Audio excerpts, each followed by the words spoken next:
வணக்கம். மற்றும் ஒரு இன்றைய பதிவினூடாக இணைந்திருக்கின்றோம். கொழும்பிலிருந்து வெளியேறுகின்றார் மஹிந்த ராஜபக்ஷ என்கின்ற கருத்தானது மிகப்பெரிய கேள்விகளை உண்டு பண்ணியிருக்கிறது. ரணிலின் தனிப்பட்ட செயலாளர் சிஐடிக்கு சென்றிருக்கிறார். அதேபோன்று இன்றைய தினம் ஜாழ் மாவட்ட நாடாளுமன்ற உறுப்பினர் ராமநாதன் அர்ஜுனாவும் சிஐடிக்கு சென்றிருக்கிறார் வாக்குமூலங்களை வழங்குவதற்காக என்ற மிகப்பெரிய பின்னணிகள் எல்லாம் வெளிவந்திருக்கிறது. சரி, இப்படி இருக்கின்ற பொழுது முன்னாள் ஜனாதிபதி ரணில் விக்ரமசிங்கவின் தனிப்பட்ட செயலாளர் பெரேரா குற்றப்புலனாய்வு திணைக்களத்துக்கு அழைக்கப்பட்டிருக்கின்றார். ஷாண்ட பெரேரா வாக்குமூலம் ஒன்றை வழங்க அவர் சிஐடிக்கு அழைக்கப்பட்டதாக சொல்லப்படுகிறது. ஜனாதிபதி செயலகத்தின் நிதியை பயன்படுத்தி மேற்கொள்ளப்பட்ட வெளிநாட்டு பயணம் தொடர்பாக குற்றப்புலனாய்வு திணைக்களத்தின் அதிகாரிகள் பெரேராவிடம் வாக்குமூலம் பதிவு செய்திருக்கின்றார்கள். இது இவ்வாறு இருக்க, முன்னாள் ஜனாதிபதிகளின் சிறப்புரிமைகளை ரத்து செய்வதை நோக்கமாக கொண்ட சட்ட மூலம் வர்த்தமானியில் அண்மையில் வெளியிடப்பட்ட நிலையில் உச்ச நீதிமன்றத்தில் சவால் செய்வதற்கான சாத்தியக்கூறுகள் தொடர்பில் முன்னாள் ஜனாதிபதிகளான ரணில் விக்ரமசிங்கே மற்றும் மைத்ரிபால சிறிசேன ஆகியோர் கலந்துரையாடி இருக்கின்றார்கள்.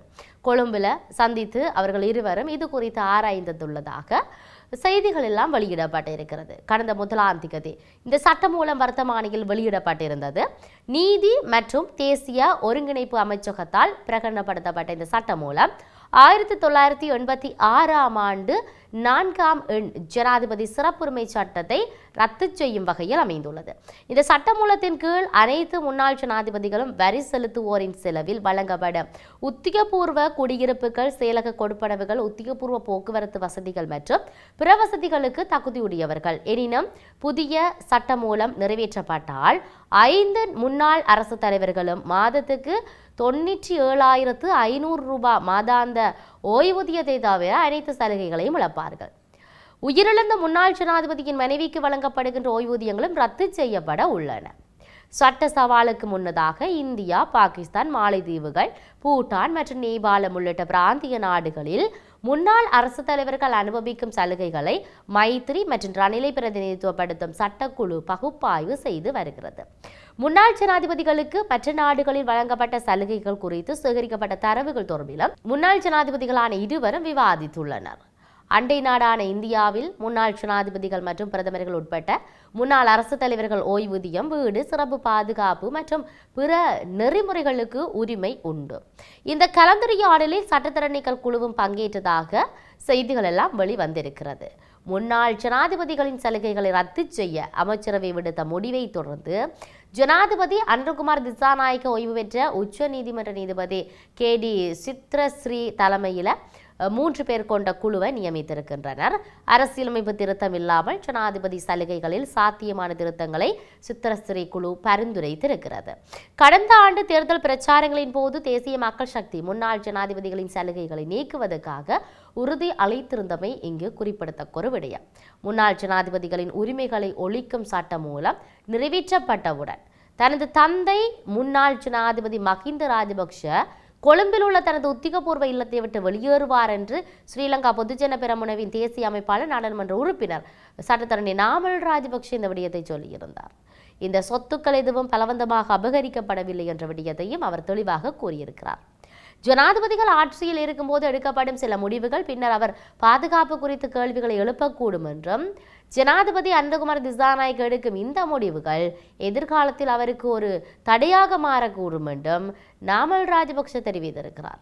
கொழும்பில் உள்ள கட்சி அலுவலகத்தில் அமைப்பாளர் குழுவுக்கு நியமன கடிதங்களை வழங்கிய பின்னர் பத்திரிகையாளர்களுடனான கேள்வி பதில் அமர்வின் போதுதான் அவர் வாரி சொல்லியிருக்கிறார். முன்னாள் ஜனாதிபதிகளின் பட்டங்களை ஒழிக்கும் சட்டமூலம் குறித்து தனது கருத்தை தெரிவித்த முன்னாள் ராஜாங்க அமைச்சர் திலும் அமனுகம முன்னாள் ஜனாதிபதி மஹிந்த ராஜபக்ஷவை கொழும்பில் இருந்து அனுப்பினால் மக்கள் அவருக்கு 100 வீடுகளை உறுதிகளுடன் வழங்க முன்வருவார்கள் என்று கூறியிருக்கிறார். ஒவ்வொரு மாவட்டத்திலும் மஹிந்தவுக்கு அதிகாரபூர்வமற்ற ஜனாதிபதி மாளிகைகளை கட்ட மக்கள் தயாராக இருப்பதாகவும் அங்கு சொல்லப்பட்டிருக்கிறது. இந்த விடயத்தை நாம் சற்று சிந்திக்க வேண்டிய தேவை இருக்கிறது. இது இவ்வாறு இருக்க, தம்மிடம் உள்ள இஸ்ரேல் பணிய கைதிகளில் ஒருவர் காசாவில் தனது சொந்த புதைகுழியை தோண்டிக் கொள்ளும் காணொளியை ஹமாஸ் அமைப்பு வெளியிட்டிருப்பது அதிர்ச்சியை ஏற்படுத்தியிருக்கு.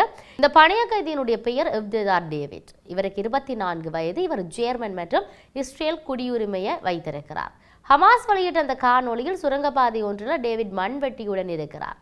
தனது குழியை தானே தோண்டிக் கொள்ளும் காட்சி இடம்பெற்றிருக்கிறது. எலும்பும் தோளுமாக மெலிந்த உடலுடன் காணப்படும் டேவிட் நான் இப்போது என் புதைகுழியை தோண்டுகின்றேன். ஒவ்வொரு நாளும் என் உடல் பலவீனமடைந்து வருகிறது. நான் நேரடியாக என் கல்லறைக்கு நடந்து செல்கிறேன். நான் அடக்கம் செய்யப்பட போகும் கல்லறை இருக்கிறது. விடுதலை பெற்று நான் தூங்குவதற்கு நேரம் நெருங்கி வருகிறது. இவ்வாறு அவர் கண்ணீர் மல்க தெரிவித்திருக்கின்ற காணொளி சமூக வலைதளத்தில் பகிரங்கமாக பகிரப்பட்டு இருக்கிறது. 24 வயதான அந்த இளைஞனின் குடும்பத்தினர் இஸ்ரேல் அரசாங்கத்திடமும் உலக சமூகத்திடமும் டேவிட்டை காப்பாற்ற முடிந்த அனைத்தையும் செய்து தருமாறு உணர்ச்சிபூர்வமாக வேண்டுகோள் விடுத்திருப்பதையும் நாங்கள் பார்க்கக்கூடியதாக இருக்கிறது.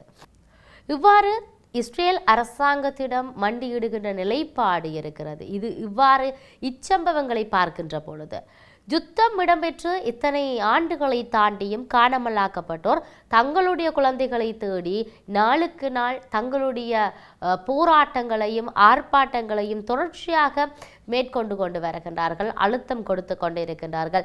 பல இடங்களுக்கு சென்று மகஜர்களை கொடுப்பது, ஒரு நல்ல நாள் வருகின்றது என்று சொன்னால் அந்த நாள் தங்களுடைய குழந்தைகளை இழந்த இல்லாட்டி காணாமலாக்கப்பட்டிருக்கின்ற பெற்றோர்களுக்கு, கணவருக்கு, மனைவிக்கு, பிள்ளைகளுக்கு, சகோதரங்களுக்கு கரிநாளாக அனுஷ்டிக்கப்படுகின்ற நிலைப்பாடு தாயகத்தில் காணப்படுகிறது.